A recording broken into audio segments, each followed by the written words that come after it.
אינן מקובלות על האח הגדול. האח הגדול היא תוכנית שמנסה לשקף גוונים שונים ודעות שונות בחברה הישראלית, אבל לא תאפשר שיקוף של אלימות כלפי קבוצות שלמות. בנושא הזה ינקוט האח הגדול באפס סובלנות. הנה דוגמה קטנה וחלקית מאוד של הדברים הקשים שנאמרו אמש. רוצה להשתין בעמידה? הרי את גבר, את לא אישה, אין לך ריח של אישה, את גבר. למה זה גבר? אחלה גבר. נשארת פה על כל אישה, מנסה למזמז, וכל כך אני רואה אותך כל הזמן. מנסה למזמז, אני לא בקטע. אם הייתי מנסה למזמז, היו שמים אותי על הגריל, אחי. שמים אותך על אתה הגריל. מנזמז עם הפה שלך. בינתיים רואים ממי הבנות מתרחקות, ממני או ממך.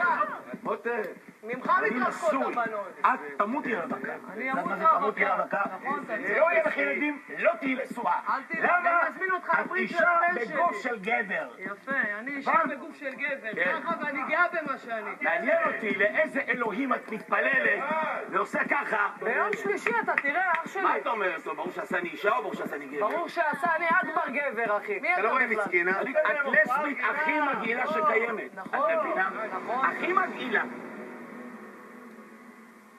האמירות האלה של רוני מיילי מצטרפות לאמירות קשות אחרות שאמר על קבוצות אחרות בחברה הישראלית, ואחרי שקיבל כבר אזהרה קודמת, החליט האח הגדול החלטה לא קלה. רוני מיילי לא יוכל להישאר יותר כדייר בבית האח הגדול. לפני שעה קרא האח הגדול לרוני לחדרו, הקרין בפניו את הקטע המלא, ומסר לו שבגלל הדברים הבוטים האלה הוא ייאלץ לעזוב את הבית. לפני דקות אחדות רוני עזב את הבית.